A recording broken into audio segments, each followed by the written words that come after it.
So, should we do a couple of just like Om Shantis just to kind of create the space? Right. Yes? Three Oms, three Shantis. 3 Oms, 3 Shantis? Yeah. Okay.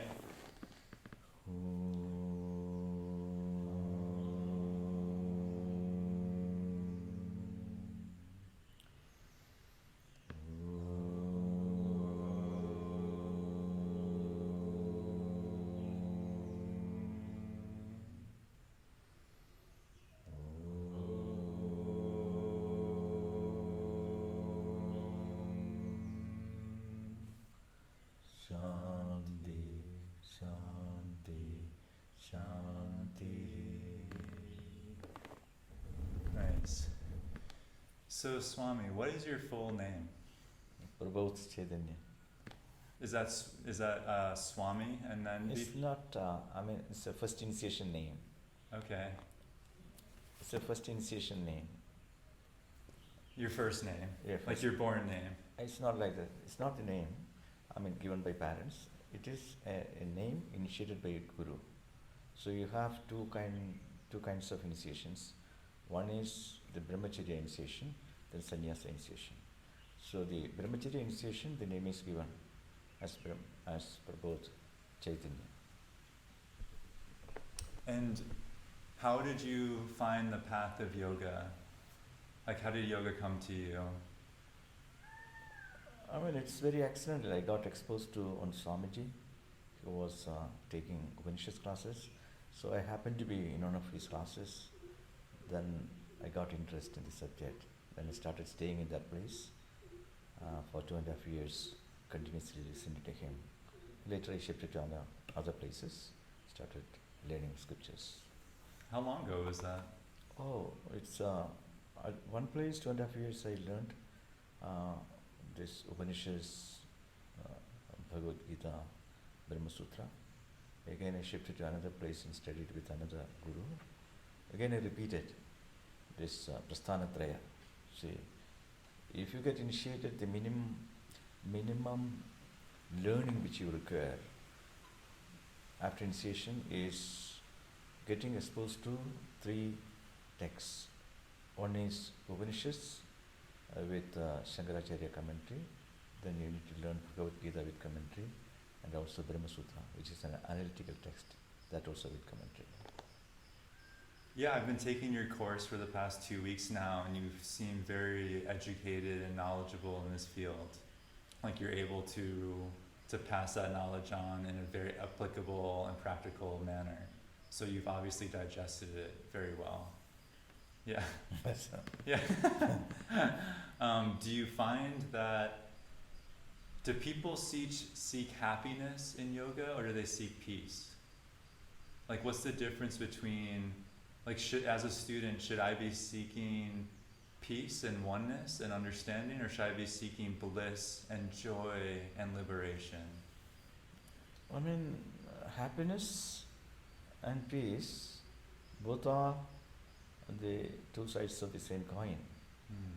And also we need to know, happiness is not an experience. As the narrative, which is in currency right now, is happiness is an experience. Happiness is not an experience. It is not an experience which is life related. Happiness is awareness related. It is related with your awareness. If you can keep your awareness free from resistance, and in life format what you experience is happiness. That's why you cannot create it. You can only drop resistance in your awareness. So awareness free status, the status of enjoying freedom from resistance in your awareness is happiness. Freedom from resistance in your awareness is happiness. That's why unhappiness, whenever anyone is unhappy, that person has created resistance in one's awareness. So dropping resistance, you are with yourself. So happiness is a state wherein you are with yourself. It is resistance-free awareness. Enjoying resistance-free awareness is happiness. Like right now, that's why you cannot create it. An experience can be created. So like right now, it just started raining. Yes. And I, Yes. and I could be resisting that rain because it might mess up the audio. I could be upset, Yes. but I'm not going to resist it. It just is what it is. Exactly. Yeah. And by resisting it, you are not going to change the situation either. Yeah. What? I mean, you can react Yes. by saying, oh, we have started this interview, again there is rain, and previously 1 hour before there was no rain. I mean, if you think that way, you are reacting. But if you make arrangements while it is raining, so the interview can go on, that is response. So responses are something which we consciously do, and reaction is something which is happening to us. Do you resist anything in your life anymore? It's not that, we need not personalize that. We can look into the structure of response and reactions. We need not personalize anything. See, when reaction happens, it won't take the permission from you. All reactions are happenings. And it is unconscious, it is happening to you. But an action is something which you do. You have choice over an action, but you have no choice over reactions. That's why we need to deal with reactions. I We thought, need- I thought you would have a choice over how you react. I mean, suppose to be angry. Can you be angry right now? Yeah, I could be. Then you are feigning it. You are pretending to be angry. You can't really be angry consciously. So anger is a reaction. And why can't I be angry right now? Because it's a reaction. It is happening to you. Because actually there is no, anger is not an emotion. What actually is there is pain. Pain when gets expressed it becomes anger, that's it. We treat anger as an emotion. It's not an emotion. Down below there is pain. Then it surfaces itself in the form of anger. Does consciousness have emotion? No, it's free. Consciousness is free. Completely free. Not only from emotions. It is free from time, free from location. Consciousness is free. It is all pervasive, free from time, free from forms, free from location. It's completely free. Satyam, Jnanam, Anandam, Brahma. Is consciousness dual or non-dual? It's non-dual. Non-dual. Yeah. I mean, when you talk about dual and non-dual, we have a reference point. What is the reference point? Why should we use the word non-dual? Because all our experiences enjoy the structure of duality. Without duality, the structural duality, you cannot have an experience. Because there is an experiencer, experienced duality. But this sense of non-duality, consciousness being non-dual, it is one. The sense of non-duality, if you can enjoy the sense of non-duality when you experience the world which has got the structure of duality. So the structure of duality is something functional, which is related with every experience. But sense of duality and sense of non-duality is awareness related. So in any perception, if there is resistance on your part, then there will be sense of duality in your awareness. And when the sense of duality happens in your awareness, it creates resistance in your awareness. Then at the life format, the resistance in your awareness is felt in the form of unhappiness. That's how it should be. Why do you think that why do we perceive things as duality? Why has oneness or consciousness split itself into duality? There is no issue with duality. Duality is a requirement for life because you are the experiencer. Yes. And the world is experienced. So without the subject-object, the presence of subject and object, no experience is possible. So it's a requirement for life. That's why it's a basic structure of life. But the sense of duality means there is sense of separation in your awareness. When there is sense of division or separation in your awareness, in your perceptions, in your all experiences, then existence won't take it lightly. It will be sending you a message. Because your projection and your conclusion which is in the form of sense of separation, existence won't approve because existence is one. So all the time, that's the reason why your thinking, as long as it is non-dual, means non-dual thinking, means inclusive thinking, you'll be happy being yourself because there is no resistance in non-dual thinking because non-duality is the structure of existence. But if you think, if you have a thought right now, which is exclusive in nature, dual in nature, immediately you will feel unhappiness because you have created dual thoughts naturally create resistance in awareness, which we are experiencing in the form of unhappiness. So we can only drop resistance in our awareness, and we cannot create happiness, because happiness is a natural state, wherein your awareness is free from any resistance. So practical use of that knowledge is recognizing our true nature so that we can live a happier life and to live with more inclusive awareness so that we create less suffering for ourselves. I mean, awareness, your nature is limitless, which needs to be understood by the support of scripture, by the support of teacher. The awareness is limitless. That is to be understood. Anandam Brahma iti. Satyam Brahma, Jnanam Brahma, Anandam Brahma. Anandam means it is limitless. Now, when you live your life, we are living our life in the empirical order of reality or the relative order of reality, which is within the time and space continuum we are living. So in life, that limitless nature of awareness in life, the functional utility you can have of that limitless awareness in the life context is inclusive awareness. So inclusive awareness mirrors the nature of limitless awareness. Inclusive awareness mirrors the nature of awareness which is already limitless. That's why with inclusive awareness you can have a thought. With inclusive, that's the reason why inclusive perceptions, inclusive actions, inclusive attitudes, inclusive desires, with all these one could be in harmony with oneself. Yeah, I mean, Suppose you have an exclusive thought.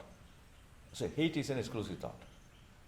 But when you have that thought in you, which is an exclusive thought, immediately you feel unhappy with yourself. Why? You are creating a thought which is not matching with your reality, which is limitless. So the limitlessness, which is the nature of your reality, when we convert it into thoughts in our life format, then it cannot but be inclusive. It can never be exclusive. If we create it, there is a price.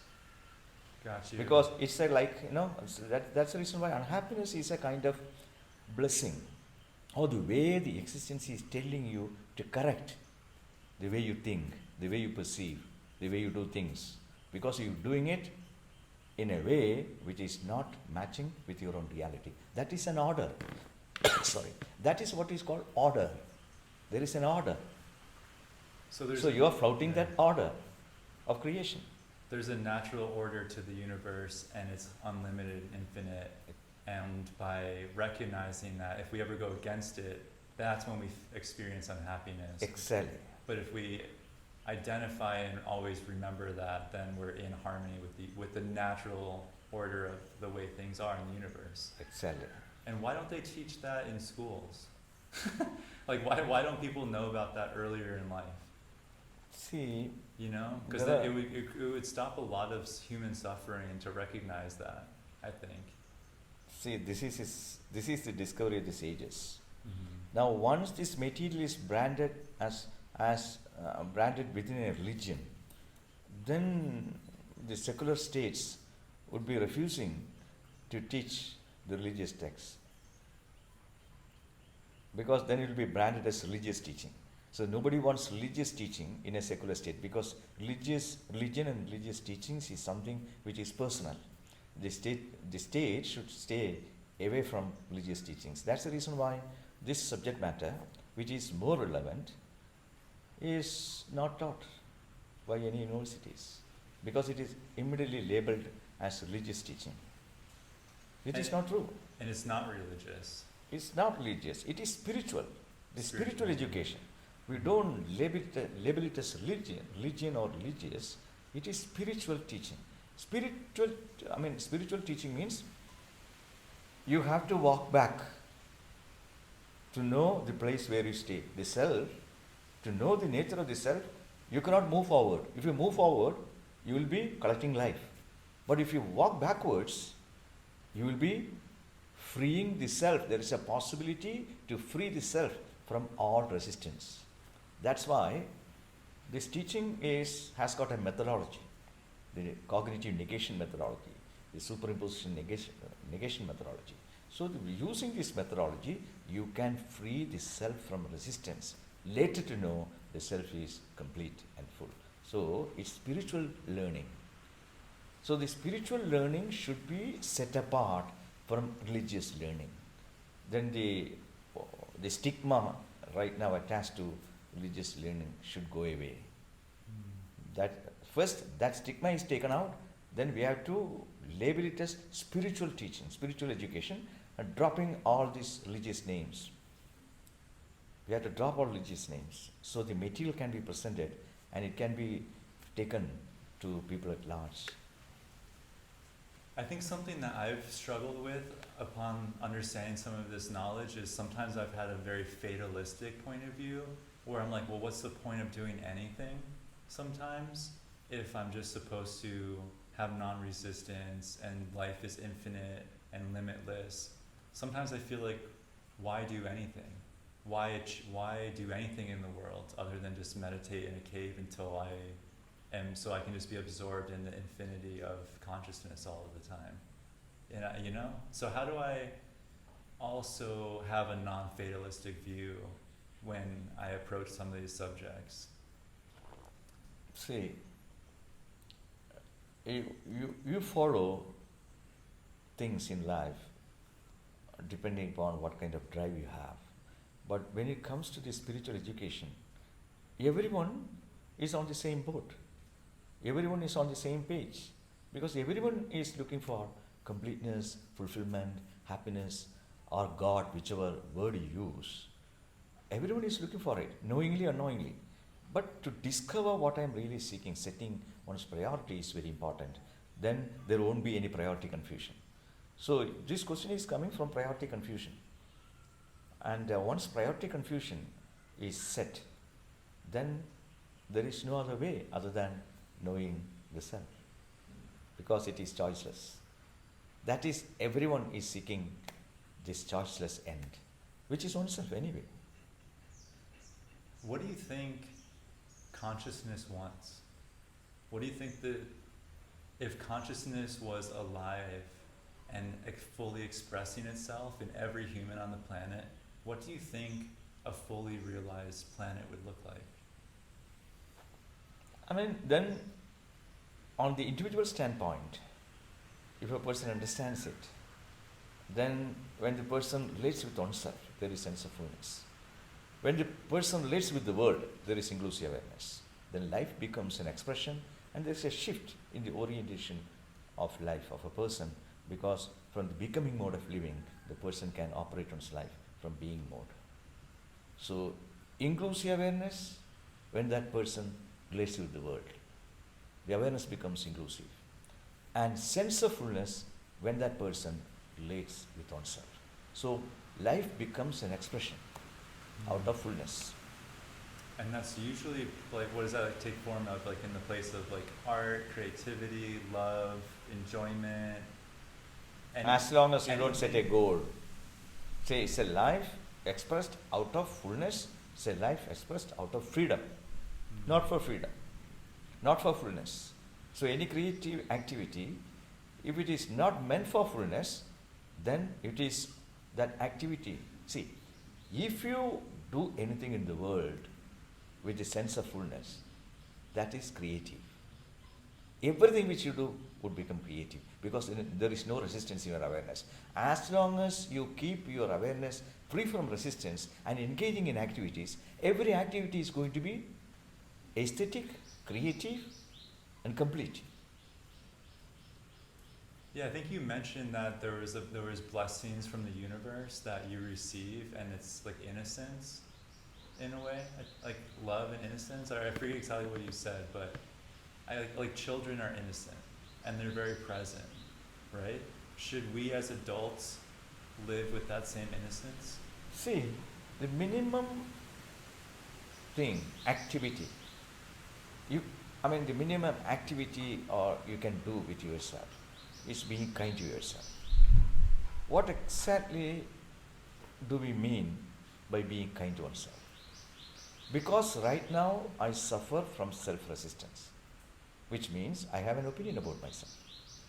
I'm carrying a self-image. As long as you carry a self-image or hold an opinion about yourself, then you are being violent to yourself, because the self has no form. So keeping the self free means the self shouldn't suffer from any resistance. So each and every opinion you hold on to yourself is adding to the resistance factor. You are resisting the self.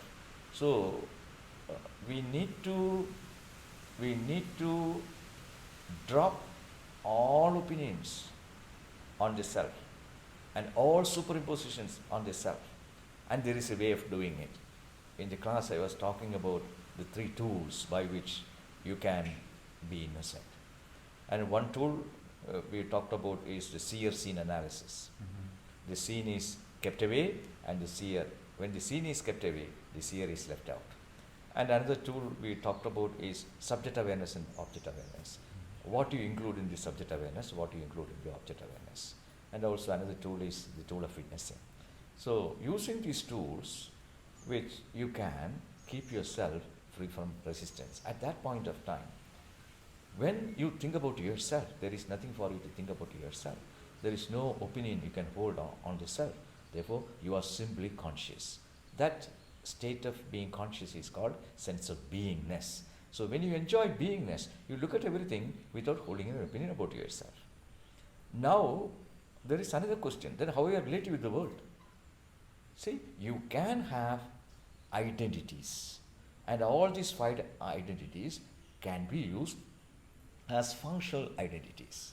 Functional identities are useful when you relate with the world, but when you relate with yourself, there is no identity. You are a simple conscious person. So that's why the love is absence of self-judgment, absence of self-opinion, absence of resistance to the self. So you enjoy the status wherein there is no resistance to the self, which amounts to rediscovering the lost innocence. That makes sense.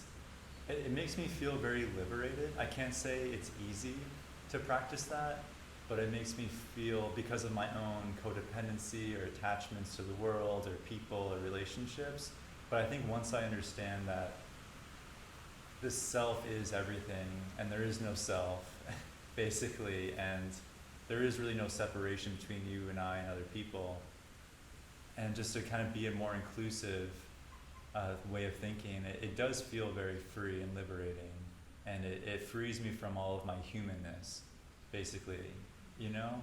Because there's a lot of suffering with being a human, or in living in the world of duality. If you attach yourself to duality, therefore you also experience suffering when you experience loss. So if you don't recognize that or identify with that, it's very free, right? Humanness is something you carry inside. Yeah. And you don't resist your humanness. Yeah. The humanness is all the way. Oh yes, like allow yourself to feel sad, allow yourself to feel all of the things. Yeah. Then, there is, just don't resist. when you break the self-identification, then it has got a snowballing effect on anything which you relate. But the source wherein you break your self-identification makes yourself free from identification, then that act is the most sacred act, the act of kindness which you can do to yourself. That is the only one kind act which you can do to yourself. That's the only sacred act which you can do to yourself. It can have its snowballing effect when you relate with the world. So the resistance factor is now centered on the self. And the self-identification we can break by using the exact cognitive tools supplied by the scripture and employing it. You can do it. It doesn't take time. Because identification is false. To see something false doesn't take time. You are not creating anything. You are only seeing something false and understanding it as false. It's over. And there is no self, there's only awareness, there's only consciousness. See, the self, the word is used on the standpoint of the individual. Yes. The awareness and consciousness right now we are using as synonyms. Self is also consciousness. But why we are using the word self? With reference to the individual, we use the word self. As in the scripture, we use the word Atman. Mm-hmm. Then with reference to the consciousness, all pervasive, we use the word Brahman. So it is, sorry, these words are used as references. Contextually, we have to use these words to unfold the real meaning of those words. And upon understanding this information for yourself, does it make you a happier person? Do you find more joy in your life by your studies and understanding this information and applying it to your life? I think I kind of asked that in a way in the beginning of the sense interview. of contentment. But like, do you feel like you're living a content life, and do you feel better than you did before you understood a lot of these deeper teachings? Yeah, I mean, we did not personalize it, but still, if a person getting exposed to the scripture would definitely would have its blessing, because your knowledge will bless you. But any other knowledge which you have, the knowledge which you have with which is related with the world, which will help you to earn a living, because you are picking up knowledge related with the world. But the knowledge related with yourself will free you. Before consciousness existed, was there nothing? There was no time. Consciousness never existed. It was, it is, it will ever be, because it is timeless. Why do you think that consciousness was one in the beginning, right? Or was it always infinite? It's always infinite. So did consciousness ever experience itself like in a non-dualistic point of view before dualistic perspective happens? Like in the beginning there was one, right? And then there was two. So before consciousness split itself into two, did it know itself? See, that question is from a wrong premise. I'll explain. Okay. See, consciousness has no sense of agency, no doership. Yes. Consciousness doesn't have any doership. It is all pervasive.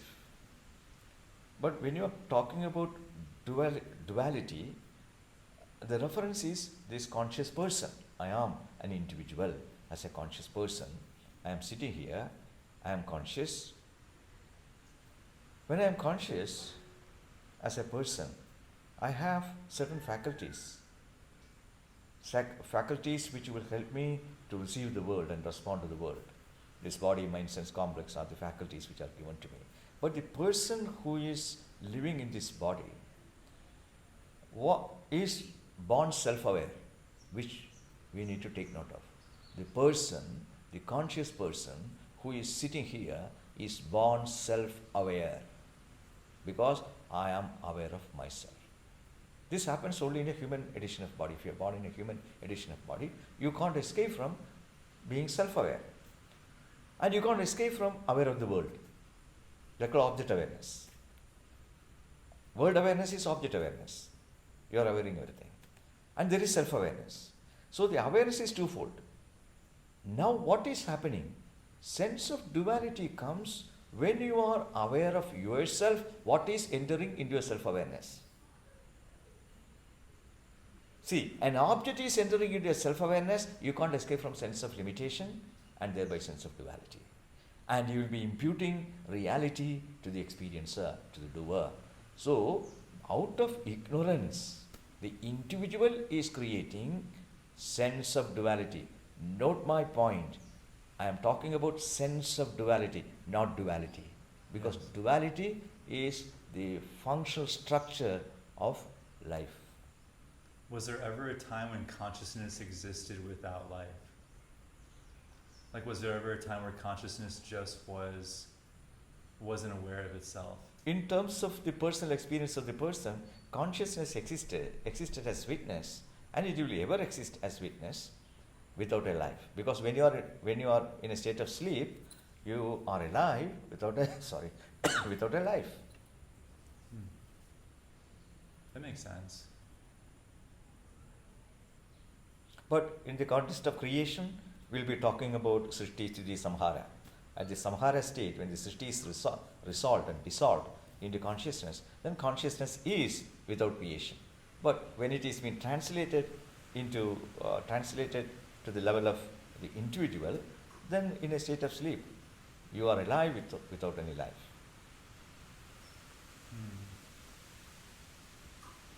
So at one point, consciousness was asleep. It's not like that. I call aluptadrik. There is a saying in the scripture, aluptadrik, consciousness never winks. Never what? Never winks. Wings. Okay. W-I-N-K-S, right? Never winks. Yeah. Oh, You never wink. Oh, never Your winks. eyes. Yeah. Consciousness never winks. Yeah. Never winks. It's Yeah. metaphorical. It's a metaphorical expression. I've had 2 moments in my life where consciousness revealed itself to me, and I've experienced what that feels like, and it's very. It's an aha moment. It was, yeah, very much so, and ever since then, I kind of just had this understanding of the nature of consciousness. And it's been good to experience that. That's great. Yeah, yeah.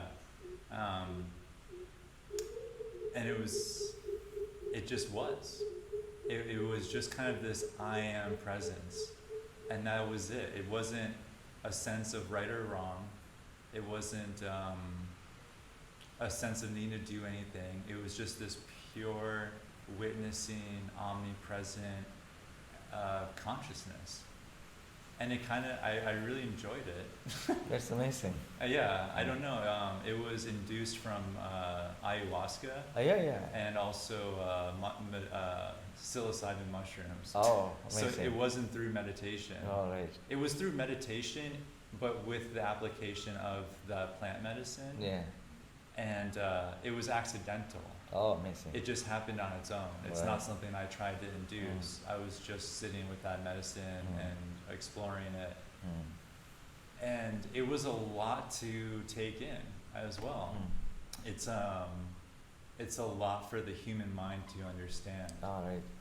So do you think that this kind of experience is something that you can be passed down by knowledge, or is it only experiential? Is it only something you can experience? It's not something that you can talk about or teach someone. It's something they have to experience on their own to find that omnipresence within themselves? Or is it something that you can read in a book and therefore understand? Yeah. So the drug-induced Yeah. oneness Mm-hmm. is completely different. Okay. But here, you can resolve the sense of separation with the world by cognition, by understanding the nature of the self. Okay. So it's a oneness which you arrive at, which is a fact, which has been revealed to you by the scripture and the guru employing the methodology of teaching.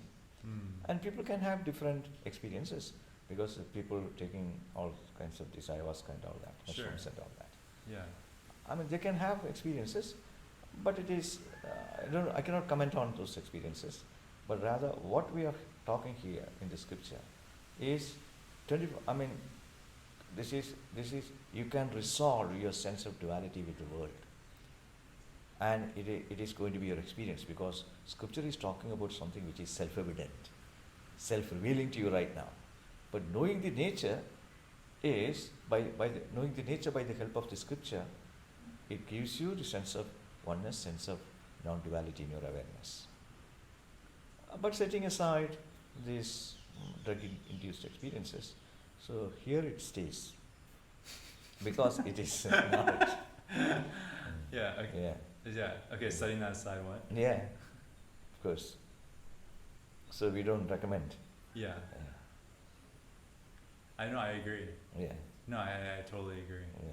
Yeah, I don't even recommend. Yeah. Yeah. That's why I study yoga and the practice of yoga and the philosophies and the deeper understandings, because it's not something that I want to understand from a pure state. Exactly. You know? What was I going to ask? What is a guru? My guru? Well, no, what who is a guru? is a guru? Who is a guru? Yeah, what makes a guru? Yeah, what makes a guru? That's a good question. I have written in my book about Guru, Zero Gravity Living, the book, I have a chapter is devoted to Guru. Okay. See, Guru is Pramana Pravartaka. Pramana Pravartaka means you are sitting here, you are using your eyes to see me. But if you want to see your eyes, you cannot use your eyes. You have to take the support of a mirror. The same way, when it comes to view the person, there is self-ignorance. That self-ignorance reflects in the form of confusion between subject and object. And what you have and who you are, there is a confusion. This resolving this who you are, what you have confusion, for which somebody needs to show a mirror, and that mirror is in the form of words of the scripture, in the form of Mahavakya. But the Mahavakya means the statements in the scripture which is equating self with Brahman or you with the world as one. And those Mahavakya statements, it won't work descriptively. It has to be employed in an implied way.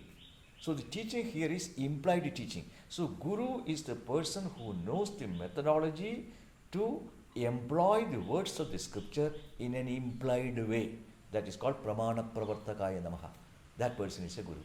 And a Guru should have two qualities. Guru should know, first the Guru should be seeing the reality in the first place. Seeing the reality cannot make a Guru. The Guru should have enough Shrotriyatvam. Shrotriyatvam means enough linguistic facility to communicate or to employ this teaching in the form of implication. That's why there are three types of gurus they talk about. One is a guru who is a Brahmanishta. Brahmanishta guru, one who knows. But the Brahmanishta guru cannot help someone, cannot communicate for want of linguistic facility and methodology. So a person, and second level, this Madhyama guru, this is Atama guru. Brahmanishta is an Atama guru in the order of grade. And there is a second guru, it's called Madhyama guru. Madhyama guru is a Srotriya, he's a scholar. He's an amazing scholar, that person is, and studied everything, but missed the subject matter. So that person you can listen to. You can listen to that person, but he cannot make you see. Other things you can learn. And the Uttama Guru is the one who is a Brahmanishta and Srotriya, who knows and also knows the methodology as well the linguistic facility to communicate by using the method of negation and other tools which are supplied by the scripture. So a person who can employ the words of the scripture by way of implication is called a guru. And I guess by the definition of not being able to see with your own eyes, that would imply that everyone needs a guru or a teacher to truly see themselves. Exactly, that's the point. Yeah. That is exactly the point. Okay. Without scripture, without guru, but you cannot understand. That's why you cannot read Upanishad and understand on your own. Because what the scripture is talking about, the reality of the seer, the reality of the one who is reading it. So the reality imputed to the one, you cannot falsify by yourself. It should come from an outside agency, outside source. And are humans just on different levels or on different paths of oneness? Like a guru is someone who is just slightly more advanced, like someone who is like teaching a college course rather than someone who can only teach a kindergarten course because they don't have enough information to teach a college course. Is that kind of like a guru just has more knowledge and more information and knows how to employ that knowledge? Here there is no difference between gurus in that case. Okay. When it comes to Sotri and Brahmadrisha, there is no difference because what is being employed is the negation method is being employed. So to negate, therefore the methodology, if anyone can apply the methodology, guru is applying the methodology of negation. And when the guru applies the methodology of negation, and everybody does it the same way, that's why there is a lineage of teachers. The lineage of teachers, and there is a tradition because of it. That is because of the uniqueness of the subject matter. Okay. Because you start communicating to someone, but something, and you have been told, a guru might have employed this methodology of negation and helped you see using the words of the scripture. Then when you pass it on to someone else, then you are also using the same methodology of negation.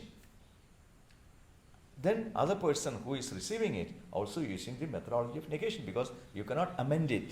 This methodology you cannot amend it or enhance it, because it's completely negating the superimpositions on the self. And once the self is freed, then the Mahavakya employment happens. That is also by implication. So the teaching has got the same method. So the teacher is the same. Whomsoever the teacher, the teaching doesn't change. But if suppose a professor is unfolding a subject matter, the professor has got the facility to use props and board and everything. But here you cannot use props because you are talking about something which is free from forms, which is already availed by you, and it is timeless and limitless, and it's all pervasive. So the teaching is completely different here. I have just a few more questions because I know you have to go to class and stuff. Yeah. Can you pass information on just through drishti or by presence? No. No. Okay. So there is no mystic element in the teaching. It is 1 + 1 = 2, like mathematics. No mysticism. I know people talk about how when they're in the presence of their guru, they feel enlightened. No, it's not like that. Okay. That's all making it romantic. There is no romanticism in teaching. Okay. It is 1 + 1. That's it. Employing the methodology and making someone see. Okay. The last two questions. What's the difference between dying and self-realizing? Like when I die, why am I not just with consciousness forever? And what's the difference between realizing yourself in this life? All right. So when you die, your physical body, I'm talking based on karmic theory. The karmic theory says you have 3 bodies. You have a causal body, you have a subtle body, and you're a physical body. So the death is all about dropping the physical body. But the one who is holding the other 2 bodies would be downloading bodies after bodies, because that jiva is carrying the intention for eternity. So it is punarapi jananam, punarapi maranam. You see, you have already created an orbit of birth and death, and there is no exit for you unless you free yourself from sense of doership. Knowledge helps you to see your doership is falsified. That is liberation. Once the doership is falsified, by knowing the nature of the self which is free from doership, then you are free from all karmic entanglements. For that person, there is no causal body, there is no subtle body. That also get disintegrated. Therefore, that person is free. That's why a person who is enlightened, you don't have any karma. They don't do any karma for that person. In Indian culture, in Vedic culture, it is not there. But other persons, they will be journey. They will be talking about journey. Dehinosmin yatha dehe kaumaram yavanam jara tatha dehandara praptihi dhiraha tatran mukhididi Bhagavad Gita. So that's the difference between death, ordinary death, because only one body is gone, 2 other bodies jiva carries. Here, all body is gone, that person is liberated. That's the vision presented by Scripture. That definitely motivates me to not have any desires and to see things in a very inclusive manner, you know, and to clear my karma so I can just be one with consciousness and not be stuck in the repetitive life cycle, Right. you know. The last question is, and this is from the lady who was going to sit with us, but she just wanted to know, how many students do you feel like who come to the ashram really understand and grasp and apply this information after they leave here? It's kind of, that's more of like a, I mean, I don't know why. It's up to them. Yeah. Because it's up to them how prepared they are. Okay. So it depends upon the preparation of the person. Yes. And you don't sit in judgment whether the person is prepared or not, because the preparation is also taking place while teaching happens. It is not that one should come and sit prepared. Preparation takes place, because preparation is also part of teaching. And you make people prepared, because the teaching involves that, and you unfold the subject matter. And later, you don't gauge people, you judge people or gauge people whether they are understanding it or not. It's up to them. Yeah, it's kind of a very dualistic Exactly. thing. Yeah. Yes. That's beautiful. Yeah. And have you ever experienced omnipresence or oneness with consciousness, or had like a moment of like aha moment in your life? There are aha moments in everyone's life. In this field, in this world also, But there for are you, aha moments. for You you. can't escape from aha moments. Okay. You just can't. You wake escape. up. Ah. You just can't escape from aha moments in your life. Okay. Here also. So nice talking to you. Thank you very much. No, thank you so much. It was such a pleasure. Yeah. It's been, your class has honestly been one of the highlights of my time here at the ashram, and it's really helped me to bring the philosophical and spiritual aspects into my asana practice and into the breath work and into why I'm even practicing yoga at all. And it definitely resonates with a lot of experiential things that I've had before even coming to the ashram. Right. So it's like, it totally aligns with my understanding of the universe. Yeah, very much. And you help to break it down in a very simple way. And I know that in the short time of this interview, it's definitely not enough to make anyone understand the nature of consciousness. But you have a book, right? Yeah. And are there other ways for people to learn from you or to understand your teachings? Yeah. Where do they find that? I mean, I will recommend Ayur-Yoga ashram. Okay. They can look into the site and details will be there. Mm-hmm. They can connect with me. Okay. Yes. Beautiful. Yeah. Well appreciated. Thank you. Thank you so much. I hope I'm not late to your class. Yes. Yeah. Are you late to your own class? Let's see what time it is. Yeah. So, see you. So we have a class, I think. Time is up? Oh no, we have 15 minutes. Oh, right. Yeah. Okay, thank you so much. That was really fun. Yeah. I'm just gonna grab some quick food and go. I'll come to the class quickly. Okay.